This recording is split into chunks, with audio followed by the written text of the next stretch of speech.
السلام علیکم ورحمۃ اللہ وبرکاتہ ان الحمد للہ والصلاة والسلام علی سید الانبیاء وعلی آلہ وصحبہ اجمعین اما بعد فاعوذ باللہ من الشیطان الرجیم بسم اللہ الرحمن الرحیم انشاءاللہ الرحمن آج کے اس لیسن میں سورۃ النساء آیت 24 کا ترجمہ اور معنی کی مختصر سی وضاحت ہم پڑھیں گے اللہ کے حکم سے، اور اس کے ساتھ ہی ساتھ الحمدللہ آج ہم 5ویں پارے کی تلاوت کا آغاز کریں گے۔ والمحصنات اور شادی شدہ، من النساء عورتیں بھی تم پر حرام ہیں، الا سوائے ان عورتوں کے ما ملکت ایمانکم جو مالک ہوئے دانے ہاتھ تمہارے، کتاب اللہ کا لکھا ہوا حکم ہے تم پر۔ وَأُحِلَّ لَكُمْ اور حلال کر دی گئی تمہارے لیے ما وراء ذالکم اس کے علاوہ اور عورتیں۔ آیت کا یہی حصہ انشاءاللہ آج ہمارے زیر مطالعہ ہے، جس میں اللہ فرماتا ہے وَالْمُحْصَنَاتُ مِنَ النِّسَاءِ إِلَّا مَا مَلَكَتْ أَيْمَانُكُمْ كِتَابُ اللَّهِ عَلَيْكُمْ وَأُحِلَّ لَكُمْ مَا وَرَاءَ ذَلِكُمْ اور شادی شدہ عورتوں سے بھی نکاح کرنا تم پر حرام ہے، سوائے ان عورتوں کے جو تمہاری باندیاں ہوں، جن کے تم مالک ہو جاؤ، اور یہ اللہ کا لکھے ہوئے قانون ہے، اور اس کے علاوہ تمام عورتیں تم پر حلال ہیں۔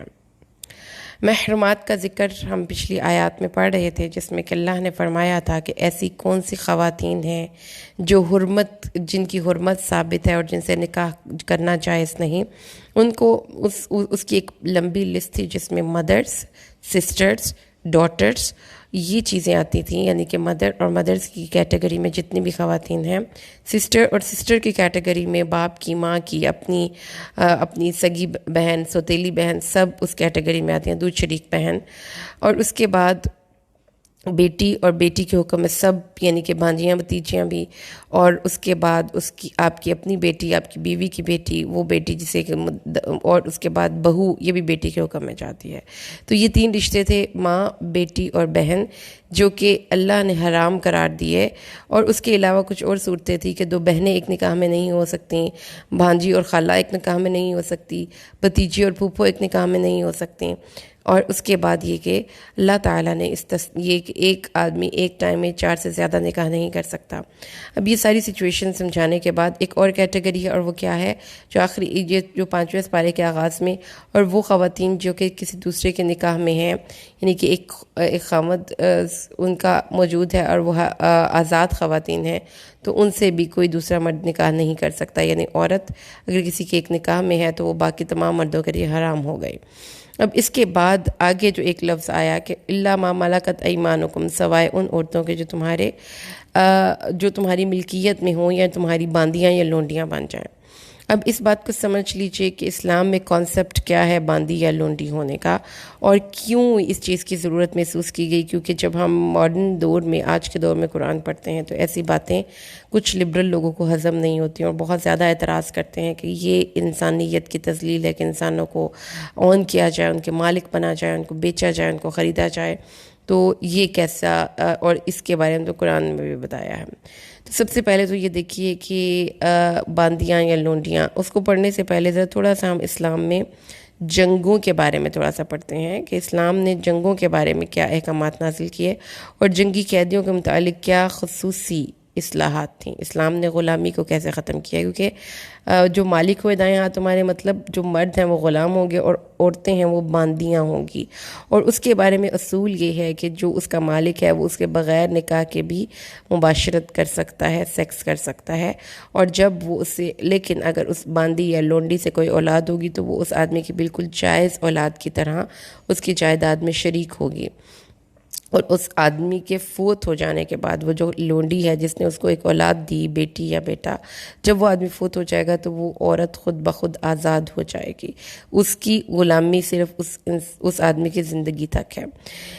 جنگی قیدیوں کے بارے میں اسلام نے کیا احکامات نازل کیے ہیں، آپ سے پہلے اس دور کو سمجھیے جس دور میں کہ اسلام آیا تھا۔ دین اسلام سے پہلے یہ رواج چلا آ رہا تھا کہ جنگ کی صورت میں جو بھی فاتح ہوتا تھا وہ مفتوح قوم کو، یعنی کہ جس نے دوسری قوم کے اوپر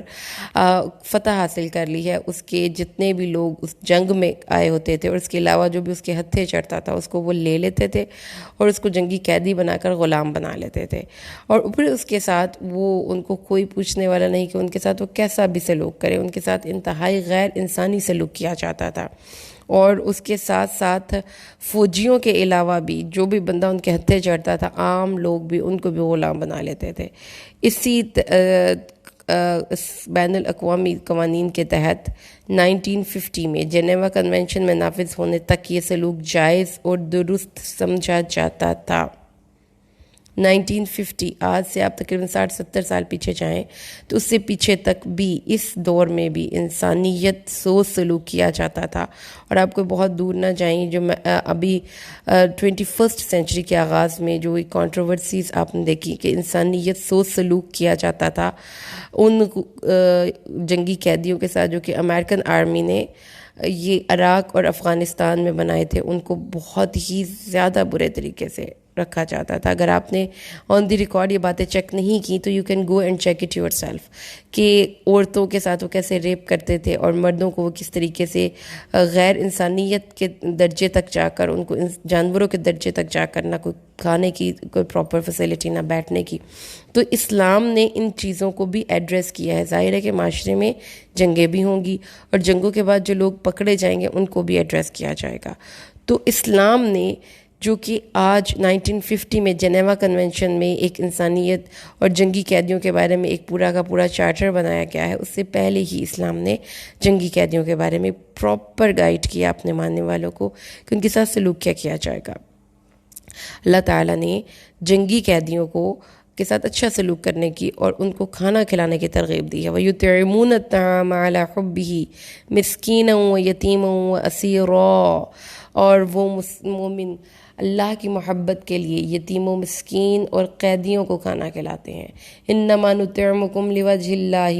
لا نرید منکم جزاء ولا شکورا، ہم تمہیں اللہ کے لیے کھلاتے ہیں، تم سے ہمیں کسی قسم کے بدلے یا جزا کا کوئی بھی ارادہ نہیں ہے.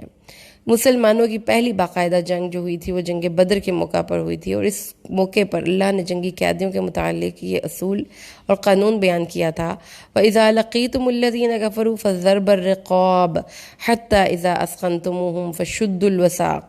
فَأَمَّا مَنًّا بَعْدُ وَإِمَّا فِدَاءً حَتَّى تَضَعَ الْحَرْبُ أَوْزَارَهَا، جب تم انکار کرنے والوں کے ساتھ مقابلہ کرو تو ان کی گردنوں پر ضرب لگاؤ یہاں تک کہ جب تم ان کو قتل کر دو اور شکست دے چکو تو انہیں خوب مضبوطی سے باندھ لو اور ان کے جنگی قیدیوں کو بطور احسان رہا کر دو یا فدیہ دے کر چھوڑ دو. یہ سب معاملہ اس وقت تک ہو جب تک لڑنے والے اپنے ہتھیار نہ رکھ دیں. اس آیت میں جنگی قیدیوں کے ساتھ دو معاملات کرنے کا اختیار دیا گیا. ایک تو یہ کہ انہیں بغیر کسی فدیے کے بطور احسان رہا کر دیا جائے، اور دوسرا یہ کہ انہیں فدیہ لے کر چھوڑ دیا جائے. رسول صلی اللہ علیہ وسلم کی اگر تمام جنگوں کی تفصیلات دیکھی جائیں تو معلوم ہوتا ہے کہ اس دور میں نبی کریم صلی اللہ علیہ وسلم بین الاقوامی جنگی قوانین کے تحت کبھی کبھی دشمن کے جنگی قیدیوں کو غلام بناتے تھے اور کبھی کبھی ذاتی کوشش کر کے انہیں غلامی سے نجات دلا کر چھڑوا دیتے تھے. کبھی کبھی آپ نے خود فدیہ ادا کر کے دشمن کے جنگی قیدیوں کو رہائی عطا فرمائی، اور کبھی کبھی آپ نے دشمن ہی کے کسی خاتون سے سسرالی شادی کر کے مسلمانوں کو اس بات کی ترغیب دلائی کہ ان جنگی قیدیوں کو آزاد کر دیں. اسلام میں یہ قانون قرار پایا کہ جو لوگ جنگ میں گرفتار ہوں گے ان کو بطور احسان رہا کر دیا جائے گا یا فدیہ لے کر چھوڑ دیا جائے گا، یا دشمن کے مسلمان قیدیوں سے ان کا تبادلہ کیا جائے گا. لیکن اگر یوں ہی رہا کر دینا جنگی مصالحت کے خلاف ہو، یعنی کہ دوسری جو ہماری فوج ہے یا دوسرا جو فریق ثانی ہے وہ کسی بھی حوالے سے مسلمانوں کے ساتھ تعاون کرنے کے لیے آمادہ نہیں ہے، فدیہ نہیں دے رہا اور مسلمانوں کے جنگی قیدیوں کو نہیں چھوڑ رہا، تو پھر مسلمانوں کو بھی اجازت ہے کہ وہ ان کے قیدیوں کو غلام بنا کر رکھیں. ہاں، ان غلامی میں بھی مسلمانوں کو ایک پراپر گائیڈ لائن دی گئی کہ ان کے ساتھ حسن سلوک کرنا ہے، رحمت کا برتاؤ کرنا ہے، ان کی تعلیم و تربیت کرنی ہے، ان کو اس حساب سے کہ ان کو ایک معاشرے کا ایک با اثر اور ایک یوزفل سٹیزن بنانے میں ہیلپ کرے. یہ صورتیں ہیں جو کہ اسلام نے جنگی قیدیوں کی رہائی کے لیے پیدا کی ہیں. جنگ نہ کرنے والے مسلمانوں کو، غیر مسلموں کو ہم قیدی نہیں بنا سکتے، اس کی ممانعت ہے. تو اسلام نے یہ بتایا کہ ایسے غیر مسلم جو مسلمانوں سے جنگ نہیں کرتے، اسلام نے انہیں قطعی طور پر غلام بنانے کی اجازت نہیں دی ہے۔ قدیم عرب میں اور اس وقت بین الاقوامی قانون کے تحت فاتح مفتوح قوم کے تمام لوگوں کو جو بھی ان کے ہتھے چڑھتے تھے، وہ جنگ میں حصہ لے رہے ہوتے تھے یا نہیں لے رہے ہوتے تھے، ان کے ساتھ وہ بہت برا معاملہ کرتے تھے، ان کو غلام بنا لیتے تھے۔ اور عورتوں کا تو آپ کو پتہ ہے کہ ایک مرد کے لیے ٹیمپٹیشن ہی کیا ہے کہ وہ اسے ریپ کرتے تھے۔ تو جو اس صورت میں مقاتلین یعنی لڑنے والے اور غیر لڑنے والے دونوں ہی محفوظ نہیں تھے، جبکہ اسلام نے اس بات پہ منع کر دیا بالکل کہ کسی حوالے سے جو وہ لوگ جو میدان جنگ میں شریک نہیں ہوتے ان کے ساتھ لڑائی نہیں کی جائے گی۔ قرآن پاک میں اللہ تبارک و تعالیٰ نے فرمایا ہے إِلَّا الَّذِينَ يَصِلُونَ إِلَىٰ قَوْمٍ بَيْنَكُمْ وَبَيْنَهُمْ مِيثَاقٌ أَوْ جَاءُكُمْ حَصِرَتْ صُدُورُهُمْ أَن يُقَاتِلُوكُمْ أَوْ يُقَاتِلُوا قَوْمَهُمْ وَلَوْ شَاءَ اللَّهُ لَسَلَّطَهُمْ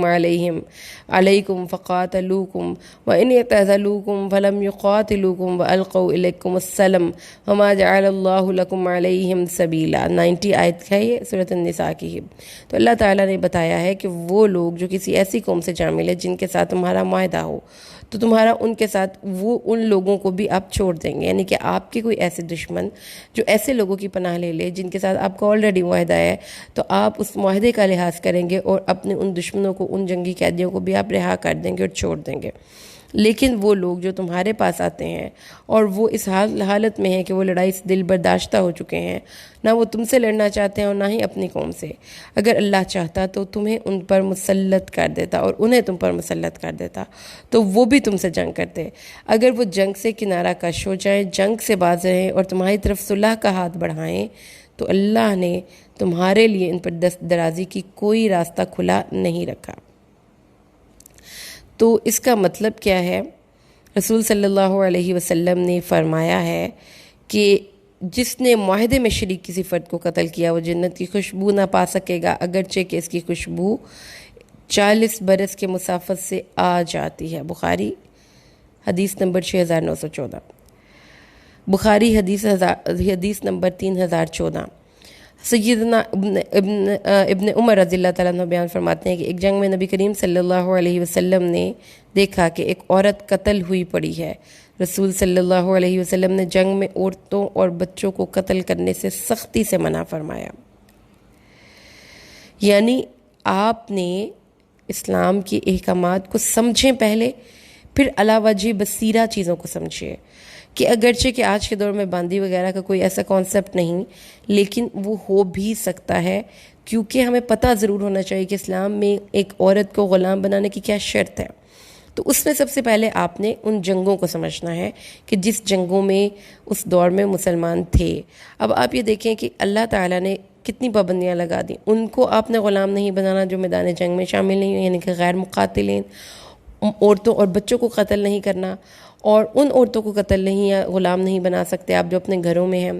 کون سی عورتیں غلام بنیں گی؟ وہ عورتیں بنیں گی جو کہ اپنے مردوں کے ساتھ جنگ میں آئی ہوں گی اور جنگ میں وہ جنگی قیدی کے طور پر گئی ہیں، تو ان عورتوں کو اگر آپ ویسے ہی رکھ دیں، کسی ایک جا کے لاک اپ میں بند کر دیں، تو وہ عورت بحیثیت ایک عورت ہونے کی وجہ سے وہ تمام مردوں کے لیے ٹیمپٹیشن ہوگی۔ تو پھر اللہ نے اس کا یہ حل ڈھونڈا کہ اس عورت کو پروٹیکشن چاہیے تو اس کو بھی کسی ایک مرد کی میں دے دیجئے، اس مرد کی کفالت میں، اور وہ اس کا مالک بن گیا۔ اب وہ اس سے فائدہ اٹھا سکتا ہے، بجائے اس کے کہ وہ عورت تو ایک پبلک پراپرٹی بن رہی تھی، اور اس دور میں جب عورتیں پکڑی جاتی تھیں تو ان سے طوائفی کروائی جاتی تھی، ان کو بائی فورس ان سے دندہ کروایا جاتا تھا اور اس کا پیسہ کھایا جاتا تھا۔ اسلام نے اس عورت کی یہ بھی ایک عورت کا آپ سمجھ لیجئے کہ اس کی پروٹیکشن ہے کہ اس کو اللہ تعالیٰ نے ایک ایسی چیز نہیں بنا دیا کہ اس کو ایز اے پبلک پراپرٹی لوگ یوز کریں اور جو بھی آ رہا ہے اس کو استعمال کر رہا ہے۔ اللہ تعالیٰ نے اس کی تحفظ دیا کہ اس کو کسی ایک مرد کی ملکیت میں دے دو، وہ اس عورت کو اپنے گھر میں رکھے، اور اگر وہ اس سے اپنے تعلقات پیدا کرنا چاہتا ہے تو وہ کر سکتا ہے، اور اس عورت سے ہونے والا بچہ اس کو اس مرد کا نام دیا جائے گا جس کی وہ لونڈی ہوگی، اور وہ اس کی پوری ذمہ داری اٹھائے گا اس بچے کی، اور اس عورت کو پھر ام الولد ہونے کی وجہ سے اس لونڈی کو جب وہ اس کا مالک وفات پا جائے گا تو وہ عورت خود بخود آزاد ہو جائے گی۔ ٹھیک ہے، تو اس سے سمجھ میں آ گئی ہمیں کہ یہ تھا وہ کانسیپٹ کہ اللہ تعالیٰ نے فرمایا کہ محسنات یعنی کہ شادی شدہ عورتیں وہ حلال نہیں ہیں، لیکن وہ شادی شدہ عورتیں جو کہ جنگ میں آئی ہوں اور غیر مسلمہ ہوں اور اس کو ایز جنگی قیدی وہ پکڑ لی جائیں، تو پھر ان کے ساتھ کیا سلوک کیا جائے گا؟ اگر آپ ان کو رکھ دیں تو یہ تو زیادہ بگاڑ ہے بجائے اس کے کہ آپ اس مسئلے کو حل کریں۔ تو پھر اللہ نے مسئلے کا یوں حل کیا کہ ان جنگی قیدیوں، ان لونڈیوں کو مردوں میں جو کہ اس جنگ میں شریک تھے تقسیم کر دیا جائے، پھر وہ ان کو اپنے گھر لے کر جائیں گے، وہ ان کے ساتھ ان کو ایک چار دیواری دیں گے، ان کو تحفظ دیں گے اور وہ ان سے سیکس کریں گے۔ اور پھر اگر ان لونڈیوں سے یعنی کہ اگرچہ کہ وہ اپنا دین بھی نہیں چھوڑنا چاہتی، ان کو بائی فورس اپنی کسی بھی کام کو کرنے کے لیے اپنے دین کو چھوڑنے کے لیے ان کو آمادہ نہیں کیا جائے گا۔ اگر وہ اپنی مرضی سے اسلام قبول کرتی ہیں تو ان کو اس بات کی اجازت دی جائے گی، ان سے کسی قسم کا کوئی دھندا نہیں کروایا جائے گا، کیونکہ سورۃ النور میں اللہ نے فرمایا ہے کہ مت اپنی لونڈیوں کو اس بات پہ جبر کرو کہ وہ